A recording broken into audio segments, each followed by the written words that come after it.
21 November 1945, tanpa pemberitahuan, Sekutu mengirimkan perbekalan untuk para tawanan dengan menggunakan kereta api melalui jalur Cikampek.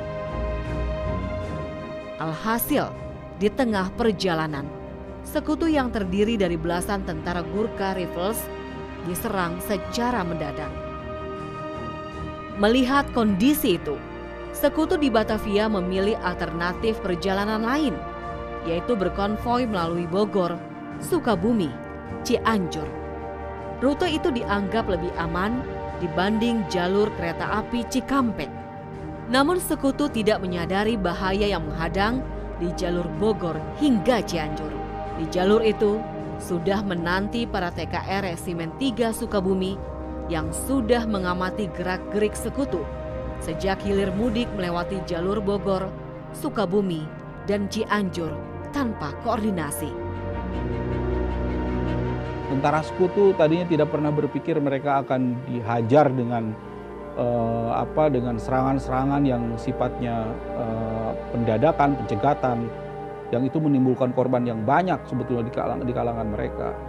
Nah, tetapi dalam kenyataannya kejadian yang ada di sepanjang Bogor sampai ke Bandung, Sukabumi, Cianjur, itu pertempuran yang betul-betul pertempuran yang melibatkan tentara beneran, kalau istilah mereka itu tentara profesional. Mereka melakukan penyerangan-penyerangan dengan taktik-taktik ala Jepang, dengan taktik-taktik yang sesuai dengan buku-buku petunjuk militer yang dikeluarkan oleh Jepang.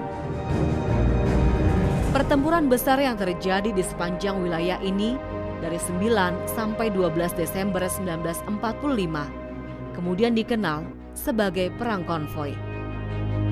Perang yang membuat Sekutu Inggris mati kutu di medan pertempuran, juga di mata publik mereka sendiri. Masyarakat Inggris tidak habis pikir dengan apa yang terjadi pada pasukan mereka. Pemenang Perang Dunia Kedua yang kemudian harus menemui pengalaman pahit yang dikenal sebagai neraka tanah Jawa. Pada awal pergerakan mereka menuju Jawa, Inggris terlalu percaya kepada Belanda, pemerintah yang ada di pengungsian di Australia itu. Van Mook, Gubernur Jenderal Hindia Belanda yang pada saat itu berkuasa di pengungsian, memberikan informasi-informasi yang melecehkan gerakan kemerdekaan di Indonesia. Pada saat itu mereka hanya mengatakan bahwa orang-orang Indonesia sebenarnya masih rindu kepada Belanda, masih rindu kepada adanya Hindia Belanda. Pada umumnya seperti itu. Dan mereka kekuatan-kekuatan nasionalis, gerakan nasionalisme Indonesia yang ingin merdeka itu hanya sedikit saja menurut Van Mook. Dan itu tidak berarti. Jadi kalian jangan khawatir. Kalau kalian datang ke Indonesia, maka kalian akan disebut sebagai selayaknya sebuah kekuatan yang menang perang. Dan pada akhirnya sejarah membuktikan ketika mereka pertama kali turun di Tanjung Priok dan Tanjung Perak, alih-alih mereka disambut sebagai pemenang dengan dikalungkan bunga, mereka malah diteriaki untuk kembali balik lagi menuju laut. Dan bahkan ketika mereka tidak menurut, mereka ditembaki gitu. Jadi mereka terkejut dengan situasi tersebut. Dan ini menyebabkan mereka merasa bahwa mereka ditipu dalam tanda kutip oleh Belanda dengan situasi tersebut. Mereka betul-betul merasa terjebak dalam situasi yang menurut mereka sebagai inferno, neraka di Pulau Jawa.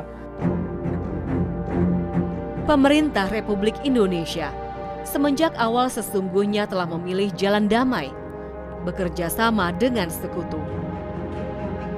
Ibu kota Jakarta ditetapkan sebagai kota diplomasi. Seiring dengan itu, November 1945, pemerintah mengumumkan agar semua badan dan organisasi bersenjata keluar dari wilayah ibu kota. Kesatuan TKR memilih pindah ke timur Jakarta, yakni Cakung, Bekasi, Tambun, Karawang, Lemah Abang, Cibarusa, dan Cikampek. Daerah-daerah itu merupakan lumbung beras yang harus dipertahankan agar tidak jatuh ke tangan musuh. Peristiwa jatuhnya pesawat Palang Merah Sekutu menjadi pemicu pertempuran Karawang Bekasi.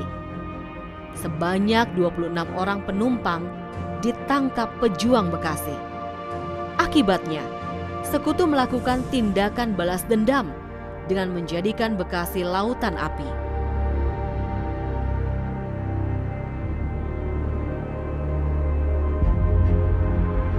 Tanggal 13 Desember 1945, Inggris melancarkan serangan terhadap Bekasi Barat dan Bekasi Timur dengan pesawat Thunderbolt dan Mosquito.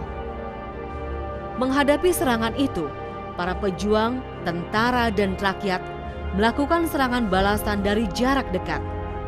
Akibatnya, Sekutu mengundurkan diri dari Bekasi ke Jakarta.